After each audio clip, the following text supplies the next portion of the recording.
739 colegios subvencionados pasarán a régimen gratuito a partir del próximo año, esto en el marco de la llamada Ley de Inclusión. Desde el Ministerio aseguraron que los establecimientos se plegaron de manera voluntaria y celebraron esta cifra. Sin embargo, aún hay sectores con críticas a la normativa aprobada en enero pasado. Queremos profundizar en este y otros temas y para eso nos acompaña el presidente del área de educación de la Conferencia Episcopal y además obispo de Temuco, Monseñor Héctor Vargas. Monseñor, bienvenido, gracias por estar con nosotros. Gracias, Matilde. Bueno, tenemos varios temas. De estos 739 colegios que decidieron plegarse a la ley de inclusión, ¿cuántos de estos colegios son colegios de iglesia? No tenemos el dato exacto, pero pensamos de que debería ser tal vez entre el 30 y el 40% de esos colegios. ¿Y qué va a pasar con el resto, con el 60% restante? ¿Van a seguir bajo el régimen que tienen? O sea, como este año era voluntario, entonces yo creo que los colegios que ingresaron son los que tenían menos dificultad para hacerlo. Por ejemplo... ¿Los que tenían el copago más bajo? O que eran gratuitos.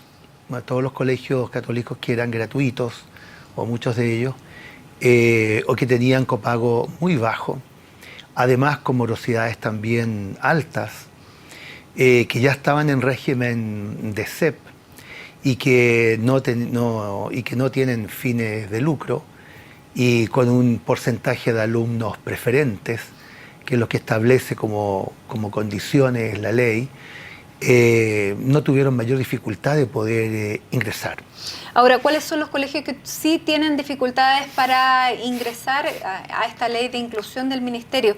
¿Los que tienen el copago más alto? ¿Cuáles son, digamos, las dificultades que ve usted dentro de los colegios de iglesia?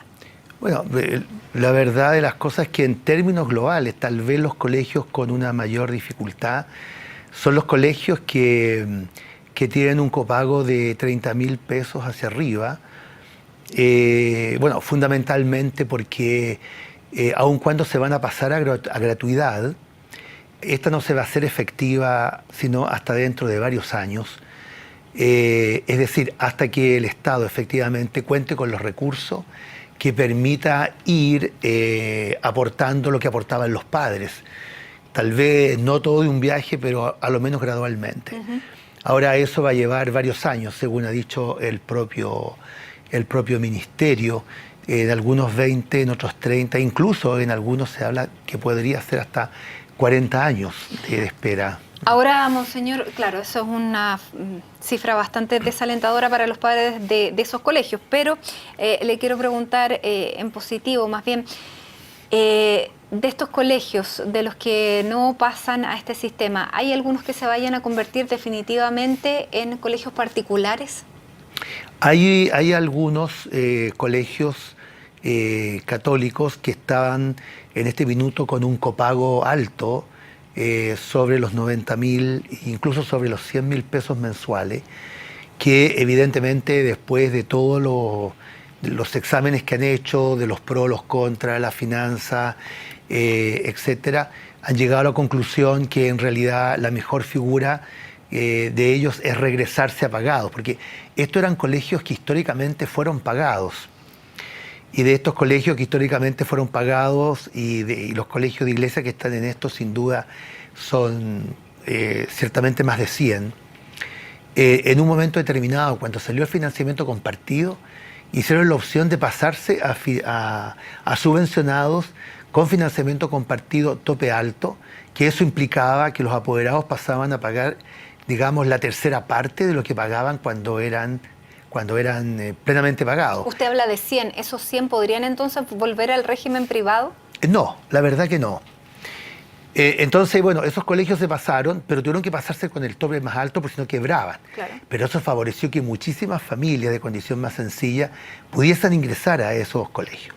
Ahora, la verdad que la inmensa mayoría de esos colegios, porque es una opción de sus congregaciones religiosas o de las diócesis, no desean volver a ser pagados, porque es una opción que se ha hecho por educar a chiquillos de condición más sencilla, una opción también por los más pobres, etcétera.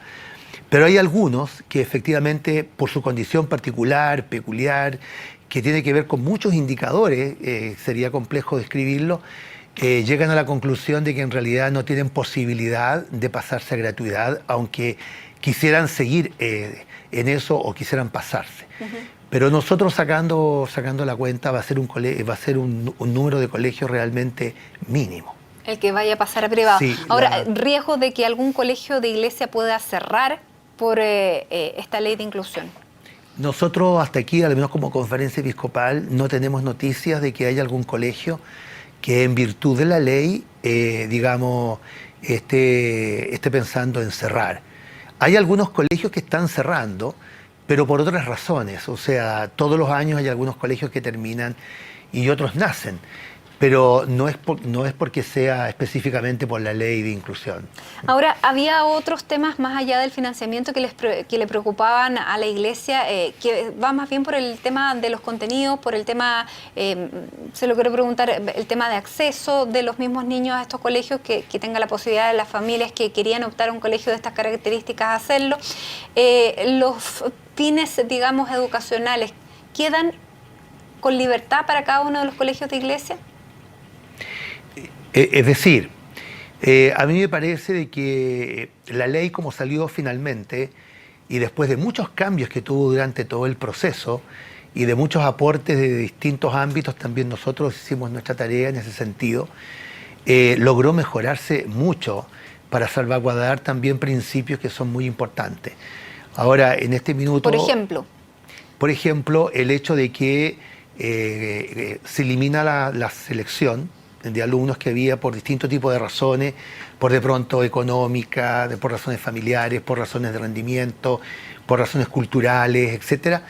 Bueno, junto con eliminarse eso, se eliminó también la famosa plataforma virtual que en un minuto, que es probable que igual va a estar, pero fundamentalmente ahora los procesos de admisión van a ser en los colegios. La gente en Chile está acostumbrada a ir al colegio que quiere, a entrevistarse con los directivos docentes, conocer el establecimiento. Bueno, todo eso se va a poder hacer. Pero ahora los colegios de iglesia no van a poder, por ejemplo, pedir un certificado de bautizo. Bueno, la verdad de las cosas es que los certificados de bautizo no eran una exigencia para entrar al colegio. Simplemente era para saber qué alumnos estaban bautizados, cuáles no, y los que no estaban, para después iniciar la clase de catequesis, por ejemplo, prebautismal. ¿Y ahora eso lo van a poder hacer? No, la verdad es que el colegio va a exigir, según la ley, de que los apoderados adhieran y firmando un documento en que ellos van a adherir al proyecto educativo del colegio. Y el proyecto educativo del colegio es un proyecto católico que tiene una serie de características propias de una educación cristiana. Los apoderados ahí se van a comprometer y además con su firma. Pero no solamente eso, claro, sino que además en el proceso ahora los apoderados tendrán que asistir a jornadas de inducción para conocer a fondo el proyecto educativo del colegio, las características que tienen, y después de eso decidirse postulando. No, claro.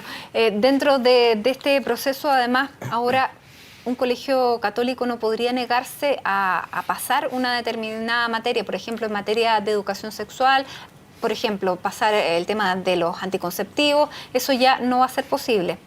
No se va a ser posible. O sea, ¿ustedes pueden rechazar eso? Sí, porque de acuerdo a la ley Zamudio, incluso la ley de discriminación, dice que todos aquellos valores, principios y opciones que forman parte de un proyecto educativo, a la hora de exigirlos, no será considerado discriminación arbitraria. Así que eso es. O sea, la iglesia quedó tal como estaba, en términos, digamos, de proyecto educativo, de libertad de enseñanza, no hay ningún problema al respecto. O sea, la verdad de las cosas es de que tal como estaba, eso no va a ser tan así. La verdad es que nosotros igual sentimos y experimentamos que de alguna manera se pierden espacios de libertad y de autonomía que se tenían. Porque más allá de que la ley diga todo esto, va a haber que ver cómo funciona ahora en la práctica, va a ver qué van a decir al respecto de los reglamentos, porque los reglamentos todavía no están. Hasta que no tengamos los reglamentos no vamos a poder saber exactamente cosas. Por ejemplo, yo sé que uno de los temas gruesos es el tema de los fines educacionales.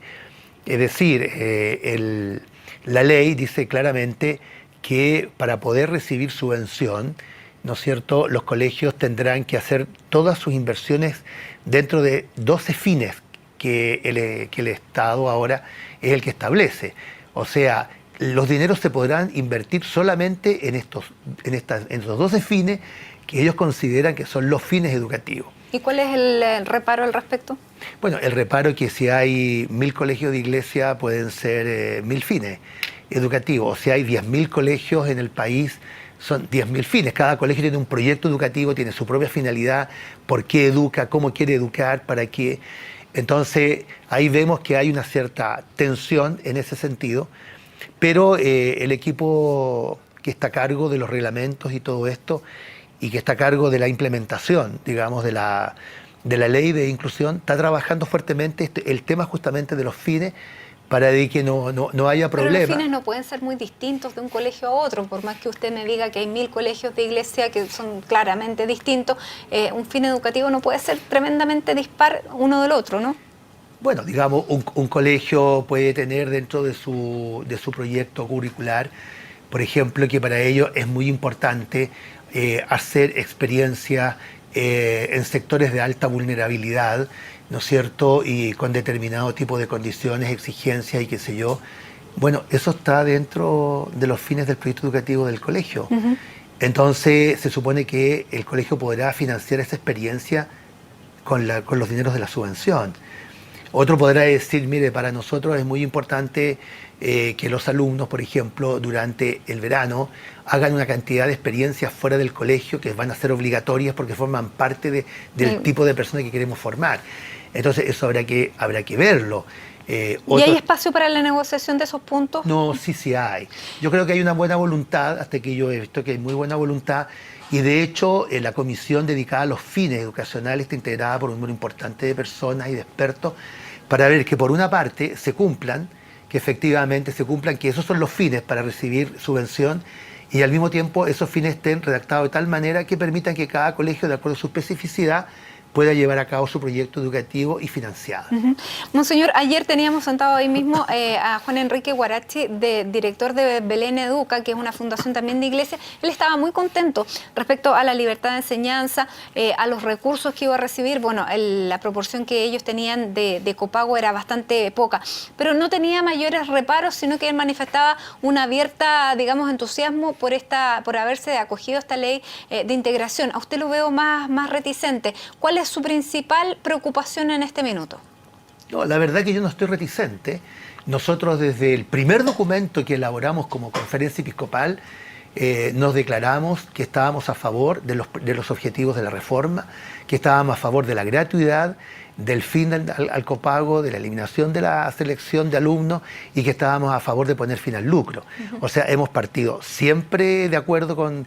Después el problema se suscitó cuando conocimos el proyecto, nos dimos cuenta que la forma como se pensaba llevar adelante estos objetivos teníamos diferencias importantes, sobre todo porque pensamos de que al conocer el texto, digamos, del proyecto, como llegó al inicio al Congreso, era un proyecto que en realidad partía de un diagnóstico muy equivocado de la educación particular en Chile y además con un sesgo bastante importante de lo que realmente es la educación, y eso nos preocupó inmensamente, la educación particular subvencionada. Y eso se fue arreglando. Claro, y en donde no había ningún reconocimiento a lo que históricamente ha hecho la educación particular en Chile, porque pensemos que la Iglesia educa en Chile desde antes que Chile fuese Estado y fuese nación.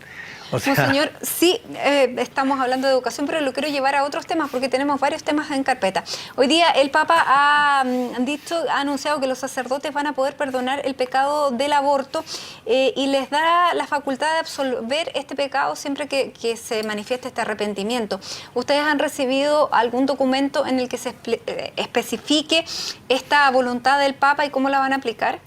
No hemos recibido documentos. Pero no hemos enterado que el Papa ha manifestado esto. Yo creo que el Santo Padre no hace otra cosa que tratar de comunicar abiertamente y de dar a conocer abiertamente una práctica que en la Iglesia lleva muchos años. O sea, respecto el aborto sí, digamos, estaba reservado, la absolución estaba reservado, digamos, al obispo. de tal manera que cuando una persona llegaba con este tema a la confesión, el sacerdote debía derivarlo al obispo. Porque se consideraba un pecado mortal. Bueno, hay varios pecados que entran un poco en esta línea, pero estaba bajo las posibilidades de la absolución. Ahora, los sacerdotes se abren y pueden hacerlo. O sea, en este momento ya casi todos pueden hacerlo. De hecho, los obispos hemos delegado a nuestros cleros, muchos obispos hemos delegado hace mucho tiempo ya, en la totalidad de los sacerdotes de nuestros cleros la posibilidad de absolver.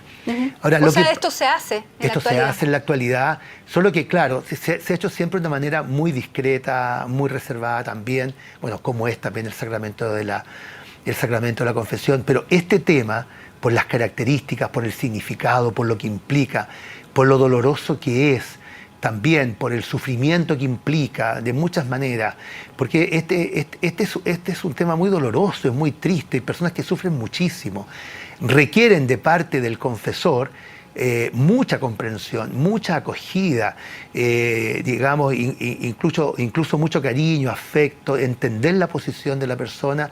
Finalmente, bueno, hay una serie de preguntas que se deben hacer y después viene el tema de la absolución y alguna penitencia que siempre se debe dar, ¿no es cierto? Entonces, esto hay que manejarlo muy bien, por eso se reservaba a los obispos. Pero hoy día, digamos, los cleros están muy bien formados para... Y pueden hacerlo. Ahora, ¿por qué el Papa dice que esto va a ser solamente en el periodo del año de la misericordia y si es bueno hacerlo en un tiempo, no va a ser bueno hacerlo en el mes siguiente? La verdad que yo no sabría decir porque hasta este minuto los obispos no conocemos este documento del Santo Padre. Además que usted me dice que ya se hace. O sea, lo mejor el Papa está...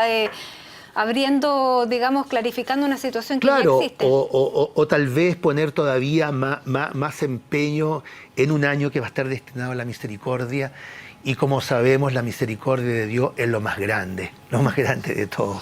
Muy bien, Monseñor Vargas, muchísimas gracias por estar con nosotros. Se nos quedan más temas en el tintero. Usted es obispo de la Araucanía, ya tendremos tiempo para hablar de aquello también. Muchísimas gracias por estar aquí con nosotros. Bueno, Matilde, muchas gracias, porque esté bien. Muy bien.